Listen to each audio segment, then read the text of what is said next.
Telangana RTC మజాక ఎక్కడైనా ఫ్రీగా ఇస్తే ఉల్టా పైసలు మీదకెళ్ళే ఖర్చు పెట్టుకోవాలి కదా. కానీ తెలంగాణ సర్కారు ఫ్రీ బస్సు స్కీమ్ తోటి ఉల్టా పైసలు కమాయిస్తున్నది ఆర్టీసీ.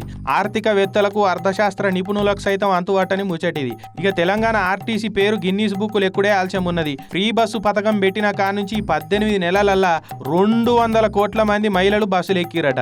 అంటే 200 కోట్ల ఫ్రీ ట్రిప్పులు కొట్టిర్రు అన్నట్టు ఆర్టీసీలు. అంటే యావరేజ్ లా ఏడాదిన్నరల రోజుకు ఏం తక్కువ 6 లక్షల మంది మహిళలు ఆడపిల్లలు ఫ్రీ బస్సులు ఎక్కిపోతున్నారు అన్నట్టు. చూడురి, మన ఫ్రీ బస్సులు ఎక్కి తిరిగే మహిళల జనాభా మన దేశమే కాదు చైనా జనాభాను కూడా దాటిపోయింది. ఆడోళ్లకు ఫ్రీ బస్సే గానీ ఆర్టీసీకి వాళ్ళ టికెట్ పైసలు సర్కారే ఇస్తుంది కదా. ఇక అట్లా 200 కోట్ల మంది తిరిగిన దానికి 6,700 కోట్ల రూపాయలు ఖర్చు అయినాయట. ఆ పైసలన్నీ ఆర్టీసీలకు ఎప్పటికప్పుడు పంపిస్తున్నామని చెప్తున్నాడు బస్సులు బండ్ల మంత్రి పొన్నవన్న. 6,700 కోట్లు ఇచ్చిరా, అన్ని పైసలు పెడితే ఆడోళ్లే కాదు మొగోళ్ళం కూడా తిప్పొచ్చు కదా.